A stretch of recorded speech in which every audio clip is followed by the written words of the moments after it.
नमस्कार दोस्तों, मैं आपकी एस्ट्रोलॉजर ग्रैमर में आपका स्वागत करती हूँ।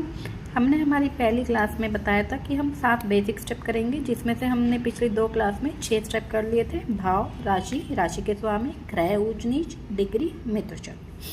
आज की क्लास में हम ग्रह का फल इसको अच्छे से समझेंगे। तो चलिए शुरू करते हैं। तो ग्रह का फल, ग्रह के फल में 3 स्टेप्स होते हैं। उच्च का, यानी कोई ग्रह उच्च की राशि में बैठे हो, जो हमने पिछली क्लास में आपको समझाया भी था कि कौन सी राशि में उच्च के होते हैं, कौन सी में नीच के, उसको आप अच्छे से देखना। तो पहला कि ग्रह उच्च का, अगर ग्रह उच्च की राशि में तो बहुत अच्छे रिजल्ट देगा। सर्वग्रह, सर्वग्रह यानी खुद की राशि, अगर खुद की राशि में तो भी अच्छे रिजल्ट देगा। तीसरा मित्र राशि, अगर मित्र की राशि में तो भी अच्छे रिजल्ट देगा। तो चार्ट के जरिए हम समझते हैं कि कैसे। मैंने आपको बताया था कि चार्ट में जो ये भाव होते हैं ये फिक्स रहते हैं। जैसे अगर ये धन का भाव है तो ये धन का ही भाव रहेगा, चाहे इसमें कोई भी राशि हो, पर भाव ये धन का ही रहेगा। और हमेशा हम हमारी राशि यहाँ से स्टार्ट करते हैं। जैसे अब 7वीं राशि यहाँ लिखी हुई है 7 नंबर, तो ये एंटी क्लॉकवाइज ही चलेगा। 7, 8, 9, 10, 11, 12, 1, 2, 3, 4, 5, 6 एंटी क्लॉकवाइज ही हमेशा चलेंगी राशियाँ। बट भाव जो है वो फिक्स रहेगा। जैसे कर्म का भाव है तो ये कर्म का ही भाव रहेगा, चाहे राशि इसमें कोई भी लिखी हो।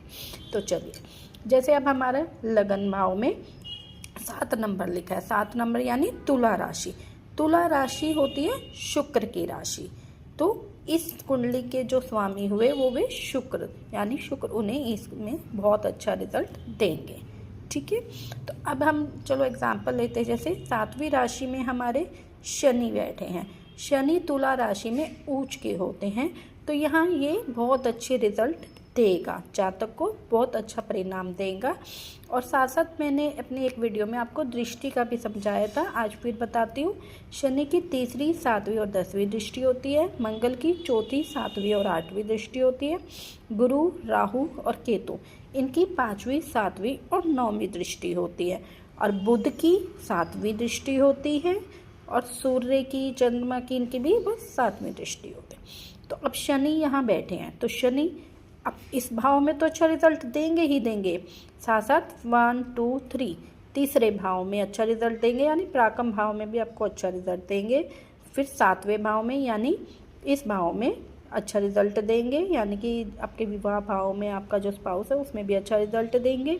उसके बाद फिर 10वां भाव यानी कर्म भाव, तो कर्म भाव में भी अच्छा रिजल्ट देंगे। यानी शनि यहाँ खुद के में तो देते ही देते हैं, जहाँ जहाँ दृष्टि होती है वहाँ भी अच्छा रिजल्ट देते हैं। चलो एक और एग्जाम्पल लेते हैं। जैसे यहाँ ये है विवाह भाव फर्स्ट, इसमें जैसे सूर्य बैठे हैं, तो एक और एग्जाम्पल लेते हैं। जैसे ये यहाँ पहला रखा है, पहले में सूर्य, मेष राशि, मेष राशि में सूर्य उच्च के होते हैं, तो यहाँ ये बहुत अच्छा रिजल्ट देंगे। यानी जो आपकी पत्नी होगी, उन शादी के बाद आपकी पत्नी से आपके भाग्य उदय होगा, आपका लाइफ में बहुत चेंजेस, बहुत अच्छे रिजल्ट आएंगे। तो सूर्य, सूर्य की भी 7वीं दृष्टि होती है, मैंने बताया। तो ये साथ साथ ये आपका भी अच्छा रिजल्ट देंगे। तो इसी प्रकार चलो अगर एक और एग्जांपल ले लेते हैं। जैसे कर्क राशि 4थी, उसमें गुरु उच्च के होते हैं। अगर यहाँ गुरु बैठे तो आपके जो कर्म भाव है वो उसमें गुरु बहुत अच्छा रिजल्ट देंगे। तो उम्मीद है उच्च का क्या होता है वो आपको समझ आ गया। अब करते हैं सर्वज्ञ। सर्वज्ञ यानी खुद की राशि। जैसे ये 7वीं राशि, 7वीं राशि होती है तुला, शुक्र की राशि। अगर शुक्र यहाँ बैठे हैं तो वो आपको अच्छा रिजल्ट देंगे, पर जो उच्च के हैं वो सबसे ज़्यादा अच्छा रिजल्ट देते हैं। उसके बाद सर्वज्ञ, तो ये दोनों मिलके आपको अच्छा रिजल्ट देंगे। जैसे 10वीं राशि, 10वीं राशि होती है शनि की राशि, मकर राशि। अगर शनि यहाँ बैठ जाते हैं आपके, सपोज यहाँ आपके शनि बैठ गए, तो ये खुद की राशि में आ गए, तो ये भी आपको बहुत अच्छा रिजल्ट देंगे। जैसे अब ये ले लो फर्स्ट राशि मेष, जो मंगल की, अगर मंगल यहाँ बैठ गए तो बहुत अच्छा रिजल्ट देंगे। तो ये होता है सर्वज्ञ राशि। अब है मित्र राशि।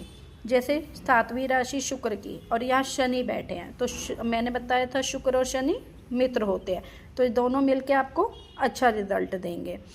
तो इसी प्रकार से समझ आया होगा मित्र राशि का। और ये जैसे सूर्य और मंगल मित्र होते हैं, ये दोनों बैठे हैं, तो ये आपको अच्छा रिजल्ट देंगे।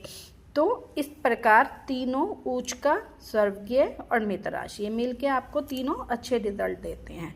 बट अगर कोई राशि नीच की बैठ गई, जैसे ये लगा लो पहली राशि में शनि बैठ गए, तो ये नीच की राशि हुई, तो ये आपको अच्छा रिजल्ट नहीं देंगे।